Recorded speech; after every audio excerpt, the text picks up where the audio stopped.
Daniel 11. I have been standing beside Michael to support and strengthen him since the first year of the reign of Darius the Mede. Kings of the south and north. Now then, I will reveal the truth to you. 3 more Persian kings will reign, to be succeeded by a fourth, far richer than the others. He will use his wealth to stir up everyone to fight against the kingdom of Greece. Then a mighty king will rise to power who will rule with great authority and accomplish everything he sets out to do. But at the height of his power, his kingdom will be broken apart and divided into 4 parts. It will not be ruled by the king's descendants, nor will the kingdom hold the authority it once had, for his empire will be uprooted and given to others.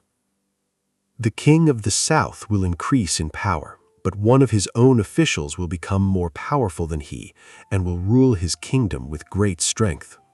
Some years later, an alliance will be formed between the king of the north and the king of the south. The daughter of the king of the south will be given in marriage to the king of the north to secure the alliance, but she will lose her influence over him, and so will her father. She will be abandoned along with her supporters.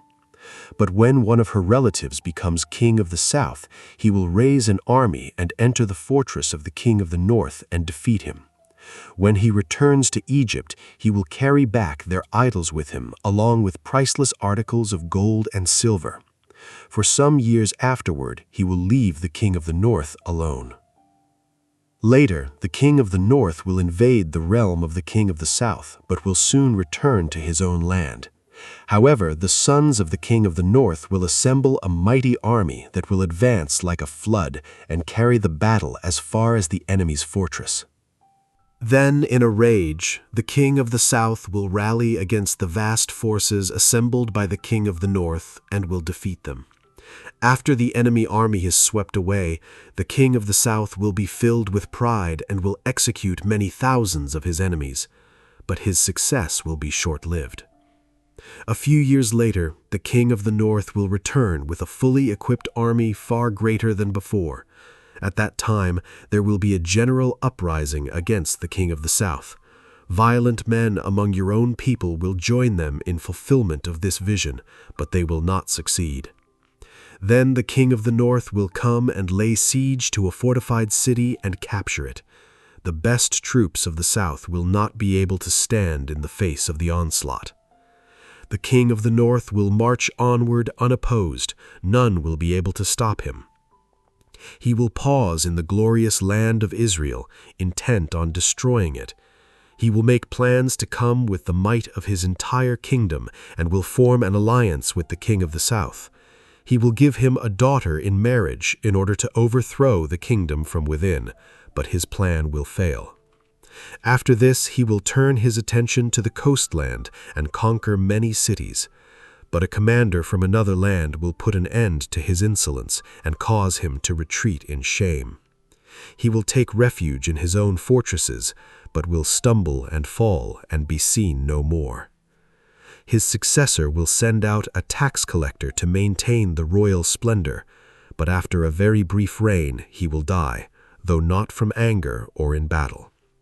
The next to come to power will be a despicable man who is not in line for royal succession.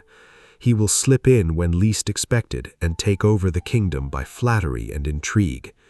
Before him, great armies will be swept away, including a covenant prince. With deceitful promises, he will make various alliances. He will become strong despite having only a handful of followers. Without warning, he will enter the richest areas of the land. Then he will distribute among his followers the plunder and wealth of the rich, something his predecessors had never done.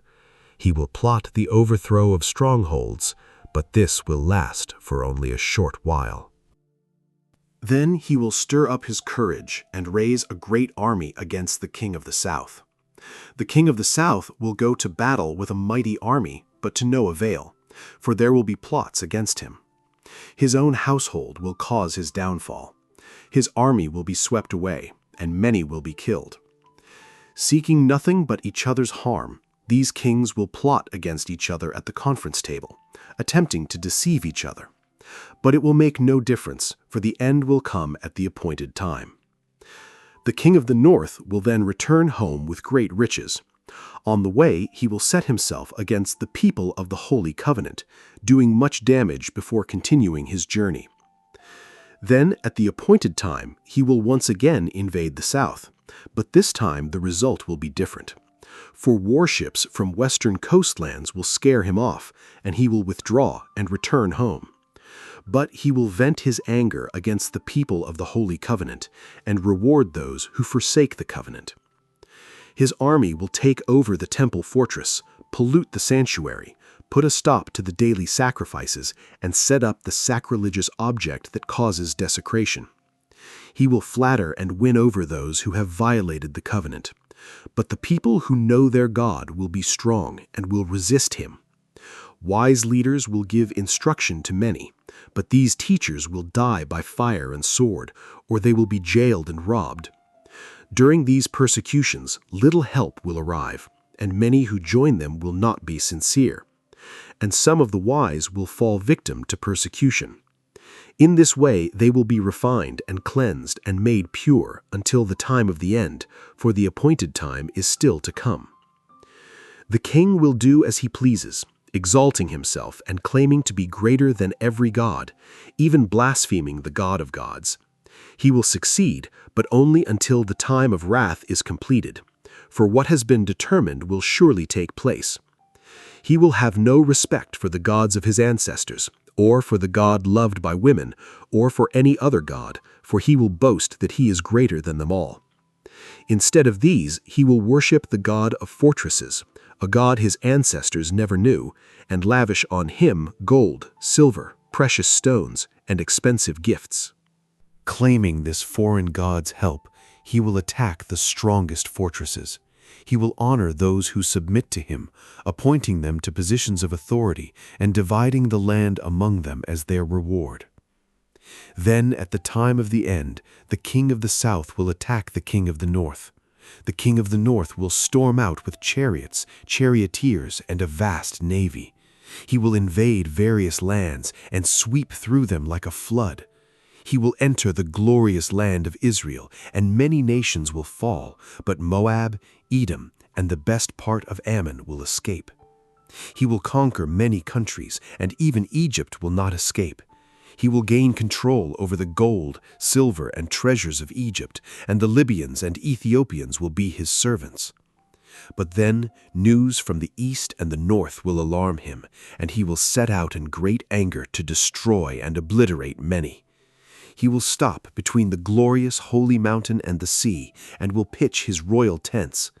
But while he is there, his time will suddenly run out, and no one will help him.